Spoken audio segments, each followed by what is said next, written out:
This is Blenheim Palace in Oxfordshire, and it was here that on the 30th of November 1874, Winston Leonard Spencer Churchill was born. Churchill was born into the British aristocracy, the highest class in society, as he was a descendant of John Churchill, the first Duke of Marlborough, who had been a famous and successful general in the early 18th century.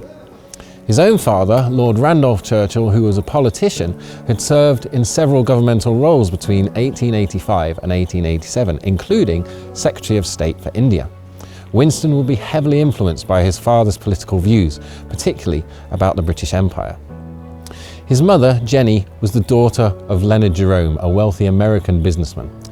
Winston loved his mother dearly, despite seeing little of her. Aristocratic women were not expected to play a big role in the upbringing of their children. Winston wrote about her in his book, My Early Life, saying, "She shone for me like the evening star. I loved her dearly, but at a distance."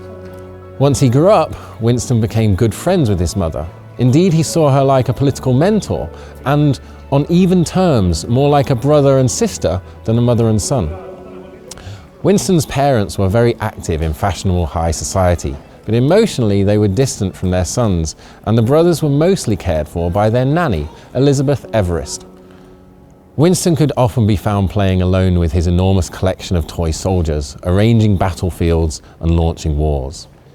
The young Winston became very close with his nanny, calling her womb, the nearest he could get to saying woman. Winston wrote in his autobiography, My Early Life, "My nurse was my confidant. Mrs. Everest it was who looked after me and tended all my wants. It was to her I poured out my many troubles." When she died in 1895, Churchill wrote that she had been my dearest and most intimate friend during the whole of the 20 years that I had lived. Winston started school age 7 at St George's boarding school in Ascot, Berkshire. He didn't like school, he was badly behaved, and he didn't really care about his work. He moved to a new school in 1884 where his work improved, and he just passed the exam to enter the prestigious Harrow School, age 13. On his father's wishes, his schooling was designed to prepare him for a life in the military, and despite 2 failed attempts, he eventually passed the admittance exam to the Royal Military College at Sandhurst. There, he came 8th out of 150 students when he finally passed out. His father died in January 1895, just a month after Churchill graduated from Sandhurst. Before he was sent away with the military, Winston travelled to Cuba in 1895. He witnessed the battles between the Spanish imperial forces and local Cuban rebels who wanted independence for their country. Despite initially sympathising with the rebels, Winston's view changed as he saw how fiercely devoted the Spanish were to their empire. This helped to shape his own belief in the importance of preserving the British Empire. Sending news reports from Cuba to the Daily Graphic, a London newspaper, Winston had now also become a journalist. In 1896, he was sent with his regiment to India, where he served in Bombay.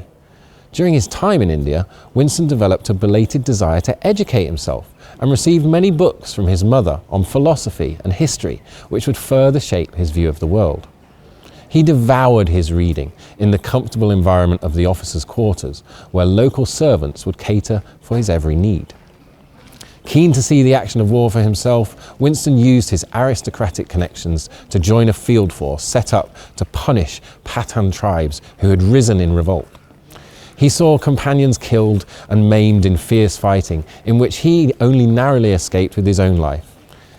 At the end of the campaign, he described how the British proceeded systematically village by village, and we destroyed the houses, filled up the wells, blew down the towers, cut down the shady trees, burned the crops and broke the reservoirs.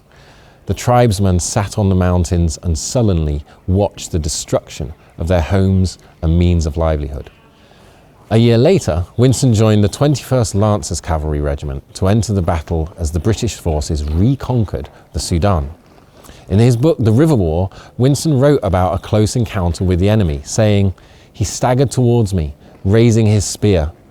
I shot at him at less than a yard. How easy it is to kill a man. But I did not worry about it." Churchill used the book to criticise the tactics of the British and to show respect to their vanquished enemy.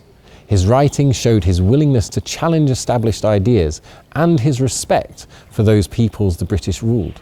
but also his belief that the British should rule over other peoples. In 1899, Winston left the army to pursue a career in politics. However, he was commissioned as a reporter on the Boer War in South Africa, when he was captured and held prisoner before he made a daring escape and found his way to the safety of British territory.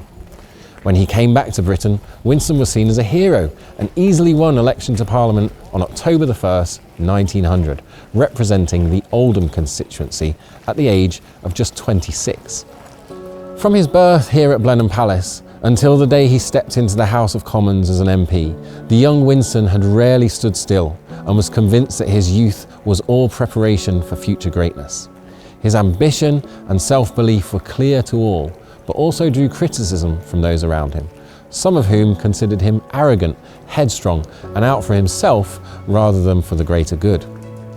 Whether it was the weight of his ancestry, opportunities granted to him by his privilege, or simply because he was born in a place such as this, it seems somewhat understandable that Winston believed that he was destined to play an important role for his nation.